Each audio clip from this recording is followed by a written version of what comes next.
Vicki Gunvalson is revealing that she caught a deadly infection. She's giving us a health update. We have Tom Girardi, whose trial has come to an end or is coming to an end, presumably these weeks, presumably this week as opening or closing. Wow, my brain is just way off today. All right, we have a lot to break down. Let's get into it. You're listening to No Filter with Zack Peter, your go-to source for all the latest pop culture and reality TV tea, served fresh all week long. Now, let's dive in. Oof, sorry, I'm recovering from the weekend. I had a little too much to drink yesterday, so I was hurting at the gym. I was like, ooh, I'm a little tired. My brain's not. Now I'm acting like Vicki Gunvalson. So Vicky, I guess she's doing a lot better. Just want to preface it with that. But she opened up on her podcast about this infection that she caught. So we'll get into that. Tom Girardi went on the stand last Thursday, which was after we wrapped last week's episode. So I will give you an update on what happened at the end of last week in court. Today is the start of closing arguments. So we will hear the defense and the prosecution lay their final case out for the jury before the jury then goes into deliberation and makes a decision on whether or not they believe Tom Girardi is innocent or guilty. I have a lot that I want to talk about in relation to that because there was so much that went down during his testimony that is, I think, I don't know, he may be a very brilliant man because I think he probably did a fairly good job of confusing the jury. And then Teresa and Melissa, there's this new article that came out, I think, in Life and Style that said that Teresa and Melissa are making amends for the sake of Real Housewives of New Jersey. So we'll get into some of that. Brandi Glanville, what house? Yeah. Over the weekend, Brandi did a paid promotion with Celeb Buzz where she said she has no other choice but to sue Bravo. So I'm like, here we go. Yet another announcement of her plans to sue Bravo. But this one she was actually paid for. Imagine somebody that has a real case and they have to be paid to post their own announcement on Instagram. Yeah, I know that. Trust me, I've lightly dipped a toe into some of the comments. And people are not happy that I'm calling out Brandi. Here's the thing, I was very much team Brandi and the Caroline Manzo stuff, and now I feel like I'm pretty true to character. Listen, it's wild. I don't believe, and I will say this repeatedly, I do not believe that Brandi Glanville ever. This is why I don't take what she's saying seriously, because people are like, you have to believe women and believe when somebody comes for you're the reason that people don't come forward. I have always stood for people when they want to come forward because they legitimately felt they were taken advantage of, or somebody crossed a line, or there were boundaries that were crossed. 1000%. I think you should believe women, believe victims, all of that. I don't believe Brandi Glanville is doing this because she legitimately feels like Andy Cohen crossed a line with her. I think she's doing this because she feels burned by Bravo that left her out to dry with the Caroline Manzo stuff. She feels like they didn't have her back. I get it. They were protecting themselves legally. I don't think that she was offended by Andy Cohen. I'm sorry. I don't believe it. I don't. I'm sorry. You know what? I'm not even sorry anymore. I don't care. Listen. I've said what I've had to say. I've given Brandi the utmost grace and empathy over the years, and this is one time where I'm like, final straw. No, I'm sorry. You're getting paid by Celeb Buzz to post about your plans to sue Bravo. No, you're out for a payday, and that's what it is. I'm going to call it what it is, and I'm not going to be over here and buckling to the Bettys in the comments that are like, "Oh no, Brandy's voice matters." When did she give a fuck about anybody else's voice? Brandi has been the most inappropriate. I'm like, that's now you're slut shaming her, and just because a woman wears a short skirt doesn't mean she wanted it. That's not what I'm saying. What I'm saying is Brandi Glanville is somebody that is using the system to fight back in retaliation because she was upset that Bravo didn't have her back. And I thought that was wrong that Bravo didn't have her back. I've said that as well. I thought that Bravo could have had her back, but she also very quickly bit the hand that fed her. And so it was understandable. I thought if she would have just kind of waited it out a little bit, was still loyal. Listen, the house always wins. So stay loyal to the house. because they're the ones that are going to be cutting you a check in the future. They needed the legal system to play out. They ultimately ended up vindicating her. And I think in their vindication of her, had she still been, with NBC and not trashing them on Twitter and whatnot, then I think that she would have had an opportunity to get back in. She would have been more of a liability. But look at, they stood by Ramona through a lot of stuff. They've stood by other house, Teresa through a lot of stuff, you know they will stand by you as long as you show the network your loyalty. And Brandi didn't. She felt she was wronged, and now she's, I believe, doing this out of retaliation, not because she's genuinely offended by anything that Andy Cohen said, "Oh yeah, you should hook up with Austin." Wow, how offensive!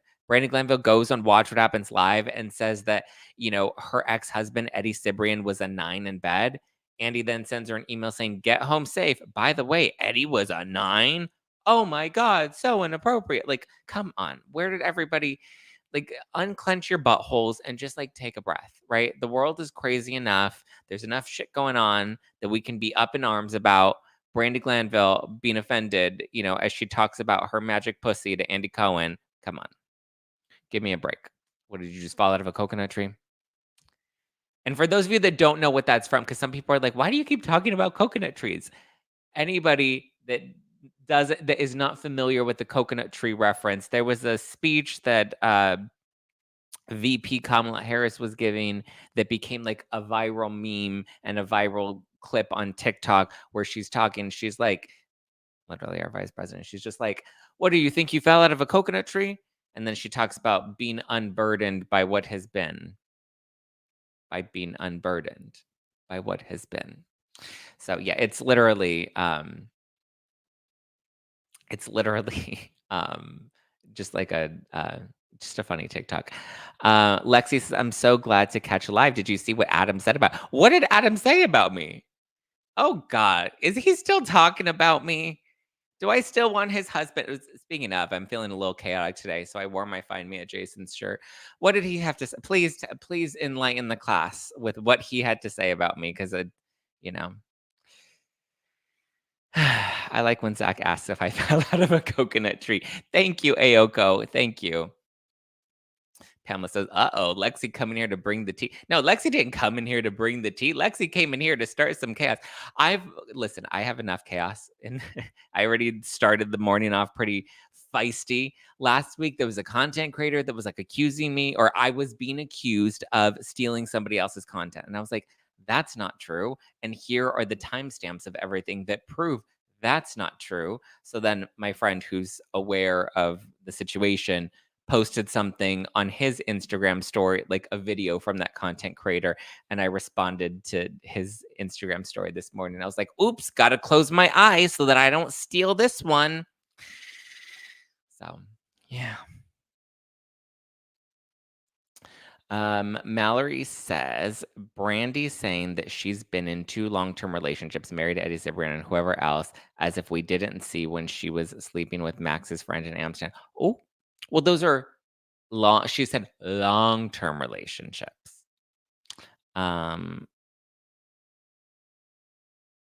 Kate says, I agree about Brandy. Kate, you're so anti-woman, Kate. Kate says, I agree about Brandy. I think all of the ex-wives suing is in retaliation. Yeah. I mean, Brian says, I cannot believe it's still August. Why does this month feel like it's going for half the year? I don't mind. Let it take all year if it wants to. I'm in no rush to get through it any faster. I don't like when time goes by too fast. Time after time. Whew. Lexi says, yes, something about stealing content. Of course, I didn't screenshot it and I didn't see the tweet anymore, but something about his content being stolen. He wasn't naming names, but he made enough hints. What content I don't even watch his fucking content. What content of his did I steal? Unless he's talking about the other content. Oh, now you're getting me fired up. Now you are getting me fired up. Mm. Mm.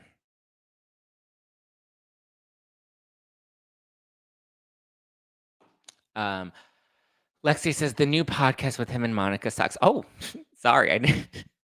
Lexi. Um, How can his content be stolen? It's page six's content. Oof. I didn't say that, Russ did. It's true. It's hard to steal somebody's content when their content is so mediocre and unoriginal that, like, it's just regurgitated stuff from other places, you know? It's kind of hard to steal content that's already been plagiarized.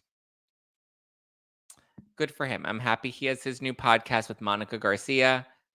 I wish them well. Joe says, "Oh, we're still in the same mood. It looks like that we are." Mary Garcia says, "It's BS that Erica is still on the show." Ba-dum-bum, psh. Lexi says, "I did not realize who Adam was until this morning." Oh no, don't hurt his ego. So now I know why I didn't know him. Oh, well. I'm not stirring the pot just to stir the pot either. Just unhinged. I love it. Well, my goodness, my goodness.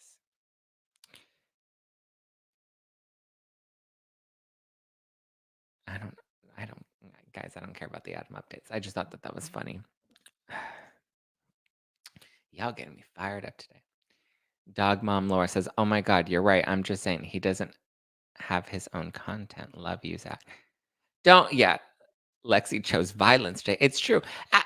That's rich coming from him when he's out. He does this all the time. He's done it to other content creators that go out. But of course, that's his MO is tweet and delete.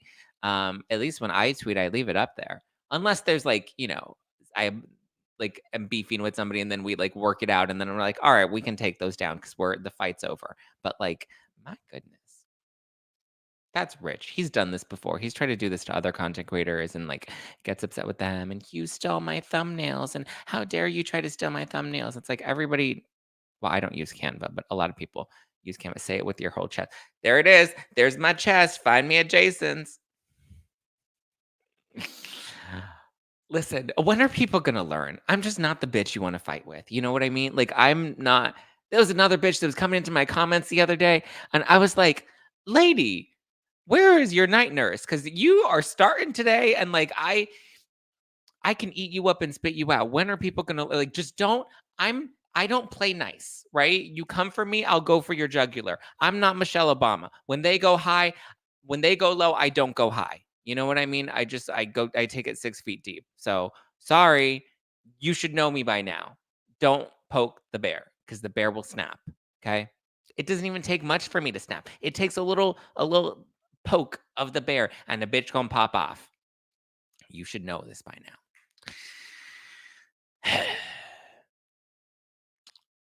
Candy Box says, "ZP, what now? Your boy in with Orange, but really? Say what? What boy and what Orange?" Lex says, "I just don't like other content creators talking about a creator that I'm loyal to. I figured he would leave it, so I didn't screenshot it." No, that's his MO. I'm gonna put it out. I'm gonna get drunk and I'm gonna tweet and then I'm gonna delete it when my husband gets mad at me. I don't know. That's my own conjecture. I don't know if that's actually what happened. That's me just. Dun, dun, dun, dun, dun, dun. Cora V says, "Can we have the Marilyn Manson part 2 episode? He's back, and you did an excellent job covering the topic back in the day." Marilyn Manson? What's going on with Marilyn Manson now? I haven't covered that in years.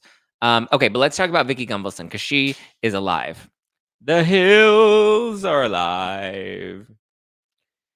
Bitch got drunk and apparently started tweeting about it.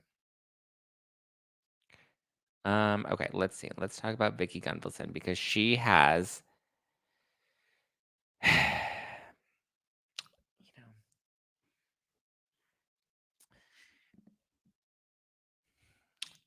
so she is revealing on her podcast, My Friend, My Soulmate, My Podcast. That's her new podcast. It's with Christian Grey Snow. Shout out to Christian Grey Snow. Had a great time getting drunk with him in Vegas last year when I saw him during BravoCon. But so she's talking about how she caught a sinus infection, and the sinus infection, I guess, got really bad, so much so to the point where she was talking gibberish, and it was, like, affecting her brain function, and I don't know, it just seemed like she got a really bad sinus infection that got worse and worse, and it didn't, it, like, nearly took her out. So she said she had, like, a 20% chance of surviving, 10 to 20% chance of survival. It turned into, I believe, a pneumonia. And so she was talking about it on her podcast with Christian, and whew, it's just gotta make sure you keep your noses clean, yo. No brown nose and Shannon Bedore, and then you won't catch any infections. Mimir says, Zach, it's been a minute since I've caught you live, and damn kid, you've never looked better. So much hands. Oh, thank you. Oh, Mimir, where you been, girl? Thank you. I appreciate that. I wonder how many episodes this will last. How many episodes what will last? Oh, Adam's new podcast? Well, I don't know. Didn't why why you guys wanna make me be shady? Y'all love to just make me talk shit. You're just like, "Wonder how long this one will last." Why? Because the last 2 failed in 3 months or less? Um, do we believe this? Remember Brooks and the cancer story? I okay, Pamela. I believe what happened to her staph infection. I don't know. But listen, did anyone bring Vicky a casserole? Okay, why is nobody taking this story seriously? Um, Pamela, though, I'm not gonna lie, that when I was reading this and her talking about how it was a deadly infection and all this stuff, right? I'm not gonna lie. That was the first thing that came to my head too. I was like, is she exaggerating this? But she says that she's lucky for her boyfriend and her boyfriend's daughter, and the daughter helped her, and they saved her life, and she's doing better, and it was very scary for her. So I don't want to. She said that they thought that she was having a stroke because she was talking gibberish, and she was kind of like just not all there, and she was writing like an email that didn't make any sense, and it was just I don't know. I didn't know she had a staph infection though, Sarah. Danny says, "That's scary. There are so many housewives' healths that I'm concerned for. Some of them are getting up there, don't take the best care of themselves." I know. What are we gonna do when the first, like, housewife passes away? Like, that's gonna be wild. The Bravo community will be shooketh. Who do we think it's gonna be? I don't know. I don't wanna know. Let's retract that question. Let's not do that. Let's not do that. They're trying to activate you, Zach. It's a trap, LOL. Well, why you gotta put LOL at the end of it? Now it makes me wanna play, you know? Ah. Danny says, "I want to listen to it because of Monica, but I cannot because of Redacted. I just can't." Listen to it, don't listen to it. That ain't none of my business. I'm not gonna be listening to it. Um, didn't Monica already have a podcast? Doesn't she already have a podcast? Well, now I think they're gonna be doing, like, Salt Lake City recaps together. Good for them. Another Bravo podcast. Everybody's so creative. I love when my Monday and each week start with the feisty Zach. Well, Janelle, it ain't very hard to get me feisty. I kind of wake up like that. I was in such a good mood. I was like, manifestation, good things. We are abundant. We are powerful. Da da da da da. And then 5 minutes before it was time to tape, and I just chaos, right? There ain't nothing demure about me. I'm demonic, devious, disastrous, chaotic. Brian said, I'm literally a microbiologist working in the pharma world, and there can be bacterial infections that can lead to secondary infections, but not buying that. I don't know, Brian. You're the expert.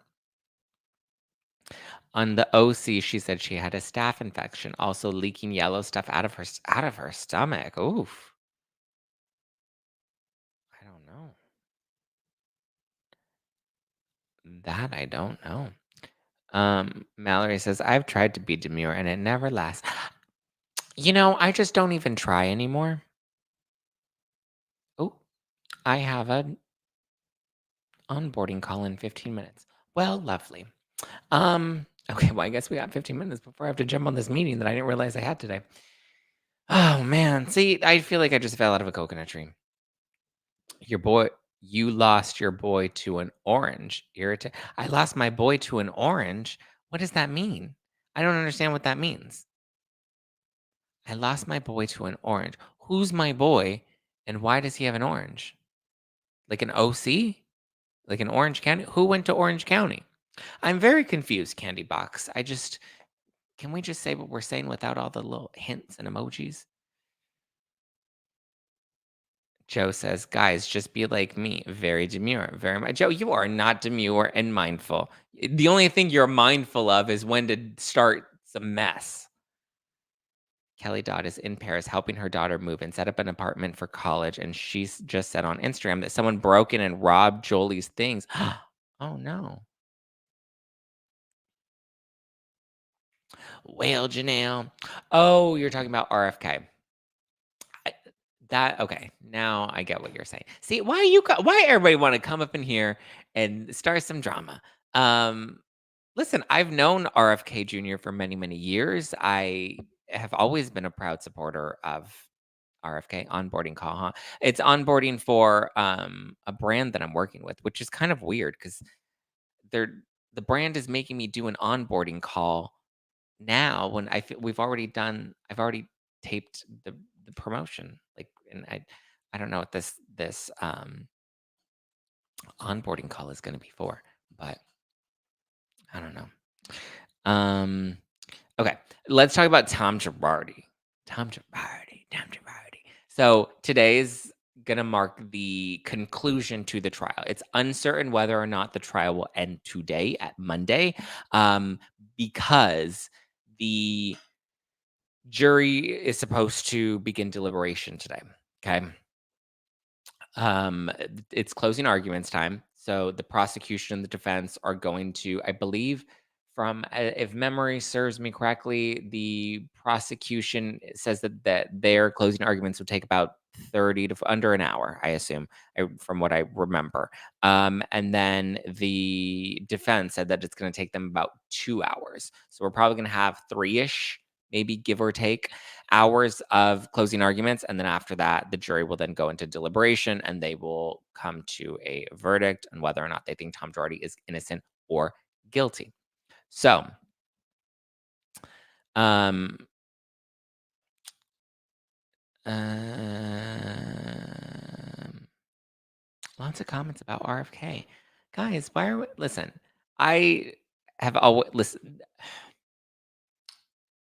like I said, have known RFK Jr. for many, many years and have worked with him in the past, and he's somebody that I know he gets a bad rep, and I know that, the media is often trying to paint him as a cuckoo bird, but when you actually listen to him and you listen to his positions on things and you don't go based off of the headlines. I mean, I've told you guys how when I used to write for big publications, and how a lot of it is not as clean or kosher or ethical as you would hope that it would be across the board, right? I feel like most journalists and most publications are biased. So I always tell people that's why I always like to look at both sides of the coin, just to make sure I'm able to make an informed decision after looking at both sides of the coin, right? And that's why I do like to play devil's advocate on this podcast often, because I think that that's important.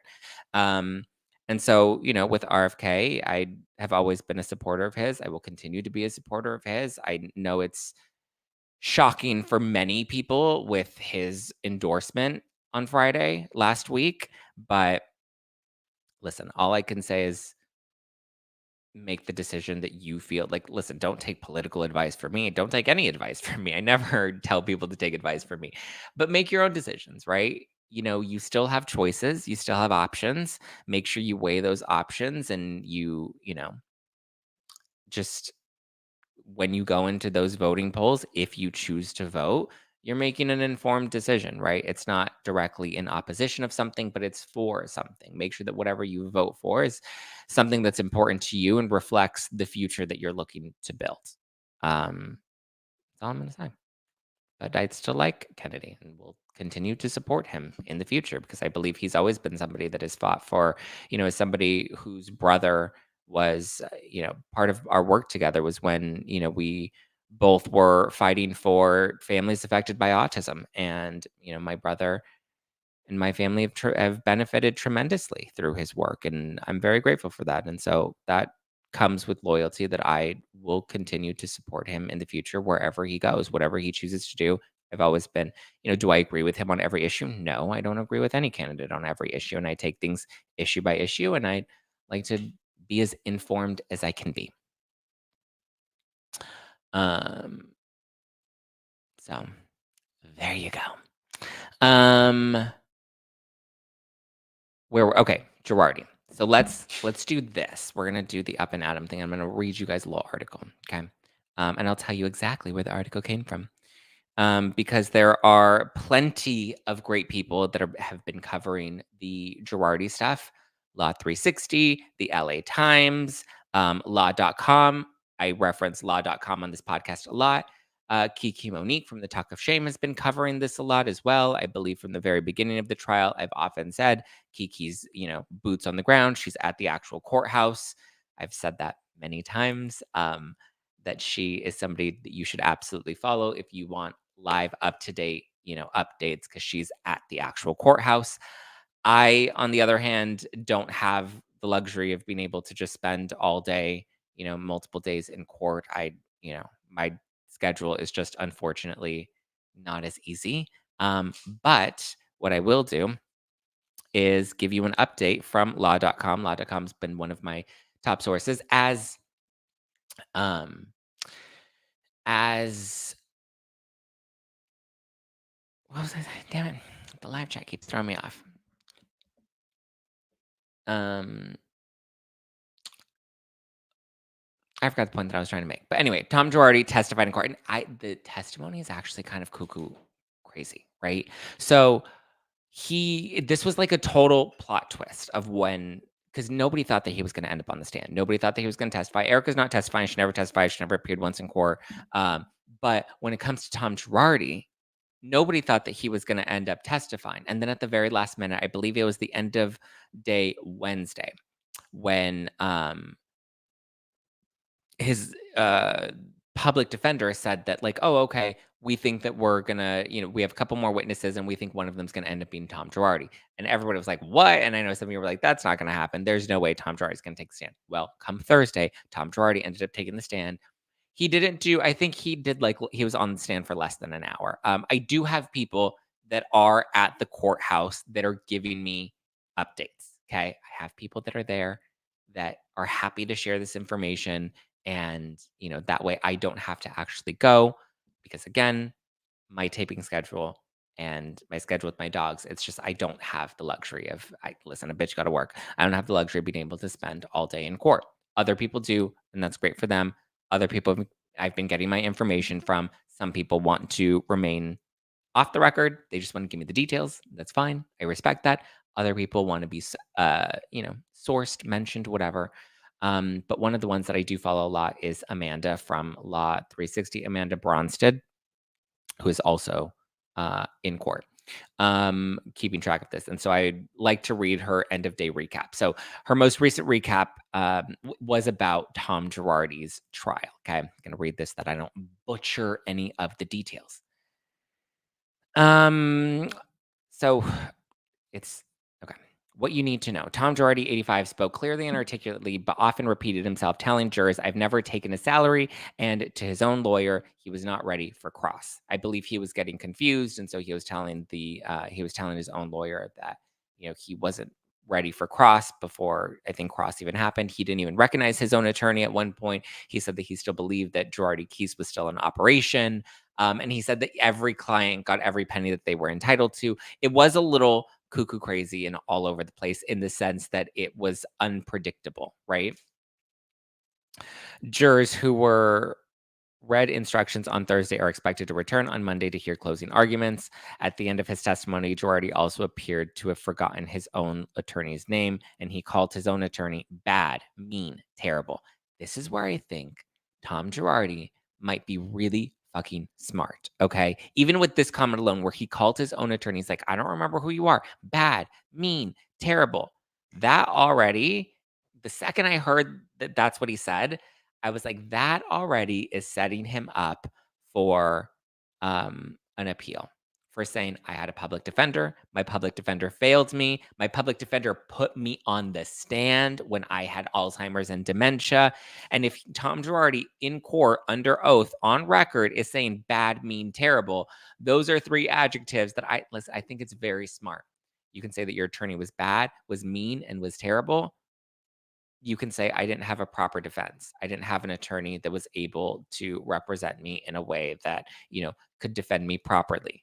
I think it's all very smart. There were points here. Let's read through the article and I'll give you more of my theories. But I thought that this was probably very masterfully done, if you ask me. And I'm like, shit, does he have dementia? Does he not have dementia? I think the intention was to confuse the jurors enough. And I think he very much did that. In a stunning twist, Tom Girardi took the stand Thursday in his own criminal trial in a downtown Los Angeles courtroom. This is Amanda's article on law.com, by the way. Girardi, 85, spoke clearly and articulately, but often repeated himself, telling jurors, I've never taken a salary, and to his own lawyer that he was not ready for cross. Yes, and by not taking a salary, because people are like, well, how is he able to pay for all the stuff that he was paying for? So a salary means this is the amount of money that you take home per year. He was taking commissions, okay? There's a difference between a salary and a commission. Salary is a set fixed amount of money that you're getting per year from the company. The commissions that he was getting, or the attorney's fees that he was getting, were percentages of the lawsuits that he was winning. However, when asked about, Girardi appeared to meander off topic or confuse the specifics of a case. However, when asked about Christopher Camone, he told the jurors the former head of accounting at Girardi Keys stole the money from the Los Angeles-based firm Girardi founded more than 40 years ago. So it's interesting how he dips out in and out of the dementia, but he's like very clear that Christopher Camone is the one that stole the money. He said, obviously, we didn't know about it. The firm was doing very well. Everything was great, Girardi testified. He was pretty clever in stealing millions of dollars. See, we're very clear about who stole the money, though, right? On cross-examination, Girardi said of Camone, if I had a clue that that the guy in accounting was stealing money, I would have gone crazy. And I believe he said he would have had him I don't remember the words that he used. He would have him indicted. Girardi's testimony capped the defense's case and came on the last day of testimony in the trial, which began August 6th. Jurors are expected to return Monday for closing arguments. Girardi's testimony, which lasted less than an hour, was punctuated with moments of brief quips to his own lawyer. Ready for the next question? The public defender would ask Girardi. I don't know, Girardi replied. What's the next question? Prosecutor at the start of cross-examination asked Girardi, how are you? Girardi said, I don't know, it's up to you. Girardi, who often looked directly at the jurors when testifying, said he could not remember the specific lawyers who worked on four cases at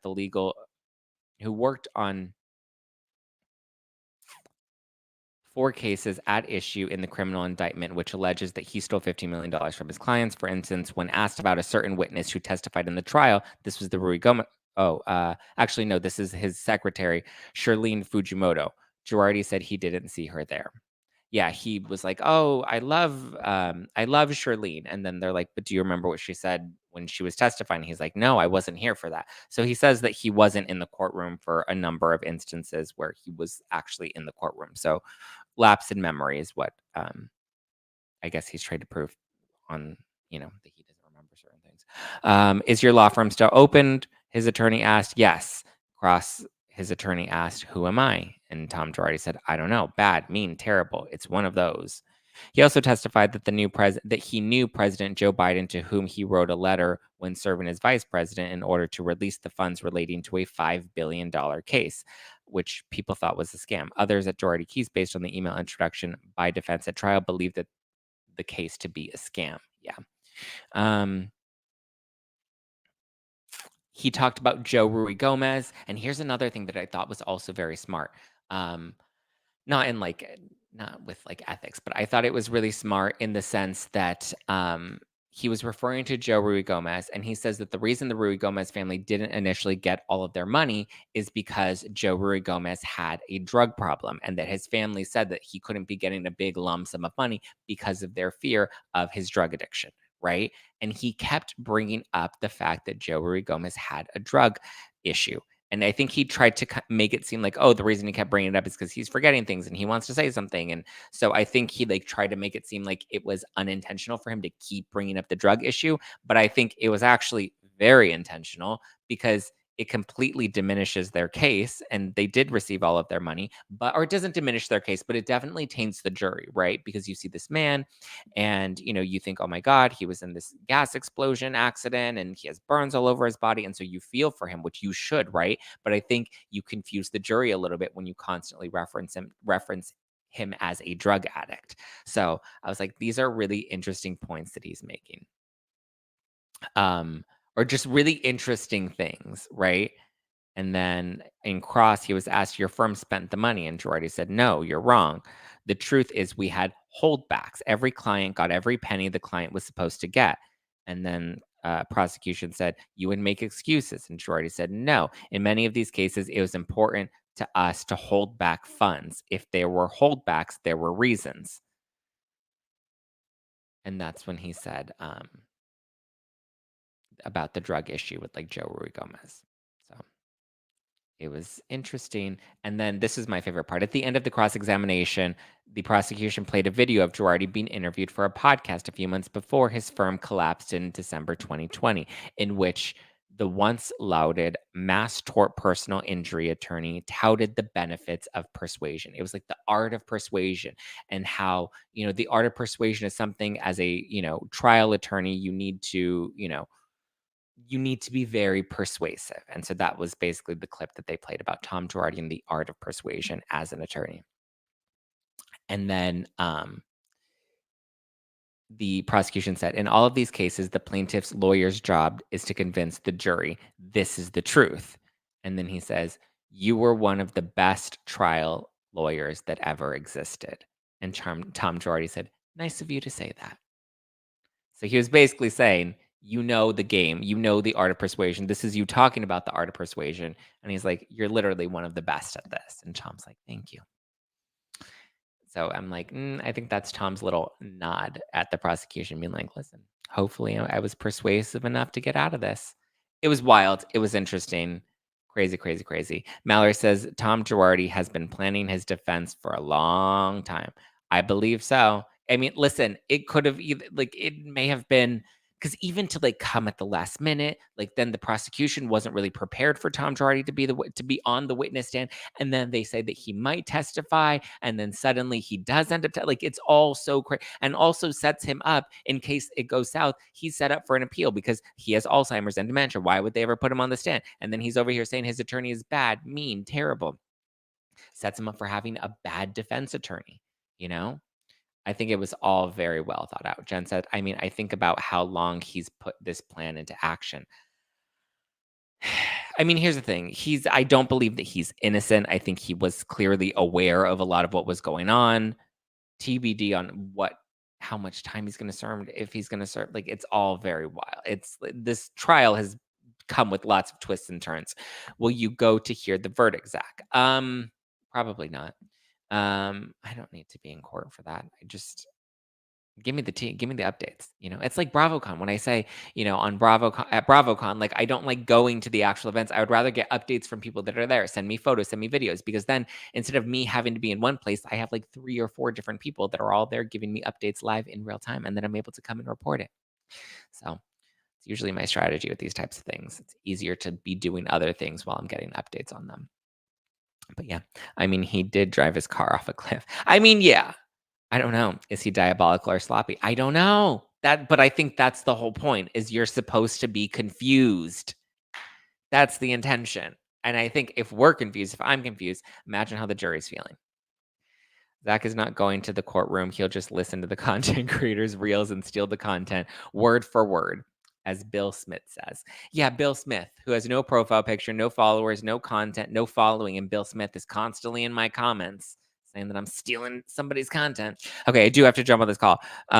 Here's Amanda just tweeted. In closing arguments today, the prosecution told jurors about Tom Girardi's repeated lies and his charm. What you saw in this case is that for years, the defendant was running a Ponzi scheme. There you go. And there's credit. I want to make sure I'm not accused of stealing anybody's content. Amanda Bronstead on Twitter. Tweeted that at 10:19 a.m. on August 26, 2024. Timestamps matter. All right. Thank you guys. I love you. I appreciate you. Teresa and Melissa, that was the last update because I'm already late for this meeting. Teresa and Melissa,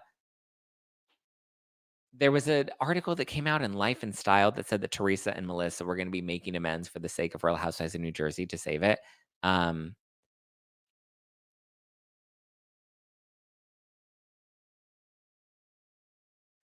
They're not going to make up, you guys. Like, I was like laughing that was even like a real update that was being asked. Sorry, I wanted to cover that more and I didn't realize I double booked my morning. But they're not making up. We're not getting a Teresa and Melissa reunion in Jersey moving forward. That is like Life and Style had a source that was claiming that that's what it was. I was like, guys, come on. What, did we just fall out of a coconut tree? All right. Yeah, they're definitely making that up. Melissa and Teresa have made it very clear they have no intention of ever speaking to each other ever again. Thank you guys. I love you. I appreciate you. Have a wonderful rest of your day.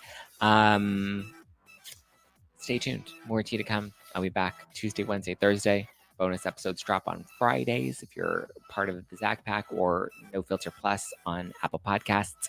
Be sure to subscribe. Be sure to follow. Be sure to comment. Be sure to like. Be sure to hit the bell notification button. That way you always get the notifications coming on up. All right, guys. I love you. I appreciate you. Thank you. All the love. Have a good rest of your Monday. Hopefully you had a fun weekend. All right. Ciao for now. Bye.